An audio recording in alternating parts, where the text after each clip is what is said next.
Beyaz adam. Beyaz adam. Bak Efendim? ben bu telefonu satıyorum. Sana 5 dolar olur. Çok pahalı. Öyle mi? Evet, çok pahalı. Ne kadar 5 var dolar. sende? 5 dolar çok pahalı. Öyle mi? Evet. Tamam. Teşekkür ederim. İşte gördüğünüz bu olay Güney Afrika Cumhuriyeti'nde an ve an yaşanıyor. Şimdi GZT'nin 10-10 serisinde anlatacağım.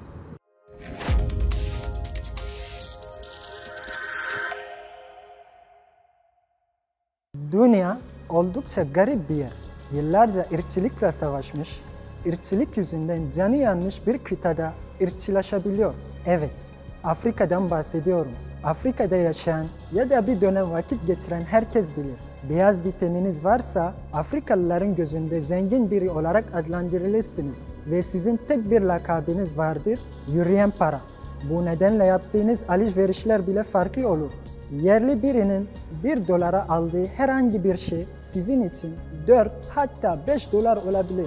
Bu durumun bir adı da var. Yabancı düşmanlığı yani xenofobya. Afrika'da daha çok Güney Afrika'da gördüğümüz bu durumun muhatabı farklı olan herkes olabilir. Daha çok da Asyalılar. Bugün size Afrika'daki xenofobyanın tarihini ve tüm detaylarını anlatmaya çalışacağım. Hazırsanız 10-10 başlıyor. İçeriye geçmeden yalnızca birkaç saniyenizi alacağız. GZT olarak yaptığımız işi önemsiyoruz ve çok çalışıyoruz. Amacımız da GZT YouTube kanalını 1 milyon aboneye ulaştırmak. Bu da sadece sizin katkılarınızla mümkün. Abone ol butonuna tıklayarak 1 milyon yolculuğumuzda Bize destek olabilirsiniz. Bir kişiden ne olur demeyin. bizim için çok önemli. Şimdiden teşekkür ediyor ve hemen içeriye dönüyoruz. Başlayalım. Daha önce apartheid diye bir şey duymuş muydunuz? Bu kavram kelime anlamı olarak ayrı olmak olarak özetlenebilir. Apartheid resmen ırksal ayrımcılığı savunan bir sistem olarak karşımızda. 1948'den 1994'e kadar Güney Afrika Cumhuriyeti ile buraya bağlı Güneybatı Afrika yani Namibya'da resmi devlet politikası buydu. Bu gayet uzun sayılabilecek süreç ise yakından tanıdığınız bir isim tarafından bitirildi. Nelson Mandela. Ülkenin ilk siyahi devlet başkanı olan Mandela, ırkçı ayrımcı uygulamaların tamamını durdurdu. Apartheid yönetimi ortadan kalktı ve bu harekette son buldu. Mandela'nın bir zamanlar siyahların eşit vatandaş olarak görülebilmesi için sarf ettiği çaba bugün onun ülkesinde sıfırlanmış oluyor. Yani Mandela'nın ülkesinde ırkçılık olması herkes için gerçek anlamda tüyler ürpertici.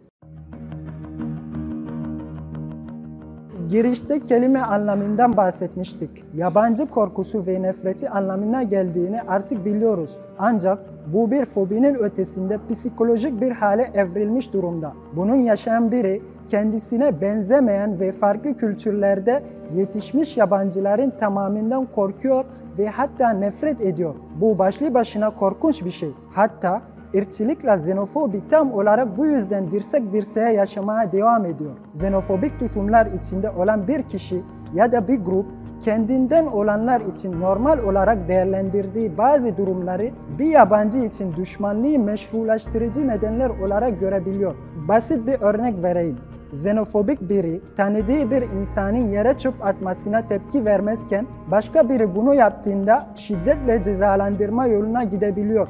Ve bu davranışa hatta çok daha ileri boyutlarına Güney Afrika'da an be an şahit olmak oldukça olası. Xenofobi, insanlık tarihi boyunca var olan bir gerçeklik. Yabancıların vatandaşlardan farklı olduğu ve dolayısıyla vatandaşlardan daha düşük bir statüye sahip olması gerektiği duygusu olan dışlama politikasına dayanıyor. Yabancı düşmanlığı, vahşeti ve etnik temizlik 1990'larda Sosyalist Federal Yugoslavya Cumhuriyeti'nin çöküşüne de yol açmıştı. 1641 ve 1853 arasında Japonya'nın ulusal kapatma yani Sakoku politikası yabancılara karşı yabancı düşmanlığı duygularını desteklemişti. Amerika'da da yabancı düşmanlığı sık sık görülen bir olgu. Fedzer'e göre Amerikalılar ucuz iş gücü için göçmenlere ihtiyaç duysalar bile aslında aynı göçmenlere şüphe, korku ve nefretle bakıyor. Amerikalılar 2. Dünya Savaşı sırasında Japonlardan ve bazı Almanlardan da nefret ederlerdi. Ve bu durum şu an içinde büyük ölçüde değişmiş değil. İtalyanlar ve Doğu Avrupalılar da kendilerine yöneltilen ön yargılardan haklılık payını çıkarmış haldeler. Amerikalıların mevcut korku ve nefret iklimi Müslüman göçmenlere yönelik sık sık ve açık bir şekilde dünyaya gösterilmeye devam ediyor. Alexandra, Güney Afrika Cumhuriyeti'nin en fakir bölgelerinden biri olarak öne çıkıyor. Ancak yerel halk birkaç kilometre ötedeki ülkenin en zengin ticaret bölgelerinden biri olan Santo'nun gökdelenlerini barakalarından kolayca izleyebiliyor. Neticede Güney Afrika bölgesinin ve komşu ülkelerden insanlar geçimini sağlamak için Santon bölgesine akın ediyor. Ancak fakir halk da bunu bir tehdit unsuru olarak görüp ülkedeki yabancılara karşı eylem veya kampanya yürütmeye başlıyor. Son zamanlarda bölgedeki fakir halk kaçak yollarla ülkeye akın eden düzensiz göçmenlere karşı manifestolar yürütmeye başladı. Sonuç olarak da yabancı karşıtı iki grup Alexandra Dudulu Hareketi ve Dudula Operasyonu grubu ortaya çıkmış oldu. Böylece kendi kaderine bırakılmış yoksul halk bu iki grubu da desteklemeye başladı. Bazı analistlere göre bu iki grup tarafından yürütülen ırkçı kampanyaların ülkede yeni bir yabancı düşmanlığı akımı ortaya çıkarması gayet olası görünüyor.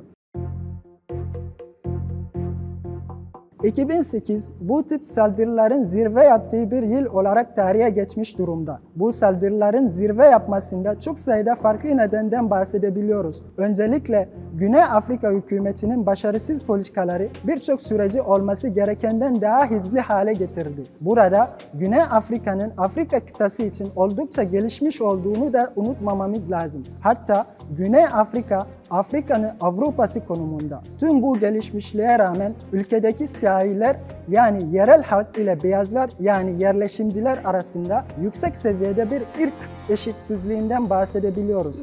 Yerel halkın %72'sinden fazlası sömürgecilik ve apartheidin bir sonucu olarak yoksulluk sınırının altında yaşıyor. 2008'de yaşanan xenofobi temelli saldırılar Güney Afrika'yı hem politik hem de ekonomik açıdan ciddi anlamda etkiledi. 2010'da gerçekleşen Dünya Kupası öncesi de bu kriz hali ülkeyi ciddi anlamda imaj kaybına uğratmıştı. Güney Afrikalı halk ülkede yaşadıkları çoğu zorlukların nedeni yabancılardan kaynaklandığını inanmaya devam ediyor. Bu inanç da onları yabancı herkes için düşmanlaştırmaya yetiyor. Burada aktif durumdaki iki grup olan Alexandra Dudulu ve Dudula Operasyonu grubu ne kadar farklı olsa da aynı amaçla hareket ettiklerini söyleyebiliyoruz. İkisi de kayıtsız Afrikalı, Asyalı göçmenleri ülkeden kovmayı amaçlıyor. Bunu yaparak iş fırsatlarının Güney Afrikalılara geri akmasını sağlayabileceklerine inanıyorlar. Bu inancın ne kadar gerçekçi olduğunu tartışmaya bile gerek yok sanırım. İlk olarak şunu söylemek gerekir. Adında da anlaşılacağı üzere Alexandra Dudulu grubu geçmiş senelerde Alexandra bölgesinde yaşayan fakir halk tarafından kuruldu. Amaçları baştan belli. Bölgedeki düzensiz göçmenlere karşı eylem yapmak ve gerekirse ülkeden ya da bölgeden kovmak olarak özetlenebilir. Ve bunu yaparken çok şiddetli yollara başvurarak amaçlarını yerine getirmeye çalışıyorlar. Böylece ülkede tansiyon her yükseldiğinde en az 5 ila 10 kişi de şiddetin kurbanı olmuş oluyor. Bu grup sadece ülkedeki yabancıları öldürmekle kalmayıp aynı zamanda iş yerlerini de hiçbir hukuki dayanak olmadan kapatıyor. Ve verdikleri gerekçe de Güney Afrikalı olarak yabancılar ülkedeki bütün işleri elimizden çalıyor, açız, geçinemiyoruz şeklinde oluyor. Grubun bugüne dek gerçekleştirdiği tüm eylemlerin yasa dışı olduğunu da söylememiz şart. Güney Afrikalı yetkililer sessiz kalsa da bu eylem her geçen gün şiddetli bir şekilde giderek artıyor. Bu grup 33 yaşındaki Nahla Lax tarafından kuruldu. Merkezi Johannesburg'un Soweto ilçesinde bulunuyor. Grubun asıl amacı uyuşturucu kaçakçılarını ve devlet mallarını yasa dışı olarak işgal eden yabancıları hedef almak olarak özetlense de grup tıpkı Alexandra'da olduğu gibi ilgi alanını giderek genişletiyor. Böylece 2021 Haziran'ında kayıtsız göçmenleri bölgeden temizlemek adlı bir kampanyayla faaliyetlerine başladı. İlçedeki bütün mahalleleri dolaşarak yabancı kim varsa onu şiddetli bir şekilde dövüyor, sinir dışı ediyor ve hatta öldürüyor. Gördüğümüz gibi iki grup da tırnak içinde aynı davanın peşinde. Grup üyeleri artık Güney Afrika'da yaşanan yabancılar ülkeyi terk etmeleri, iş yerlerinin ise kapatmalarını istiyorlar. Yabancı düşmanı hareketi Güney Afrika'da yeni karşılaştığımız bir olay değil. Bu durum aslında apartheid dönemine dayanan bir ırkçılık ideolojisi. 2008'de ülkede mültecilere ve göçmenlere yönelik bir saldırı dalgası yaşandı ve bunun sonucu olarak da 60'tan fazla kişi hayatını kaybetti ve 1000'den fazla kişinin yerinden edildiğine dair haberler mevcut. Sorunun son zamanlarda tekrar gündeme gelmesinin nedeni tam olarak bilinmiyor. Ancak Güney Afrika'nın ekonomisinin daha da kötüye gitmesi, insanların işsiz kalması ve yaşam pahalılığı nedeniyle yabancı düşmanı protestoların arttığını söyleyebiliriz.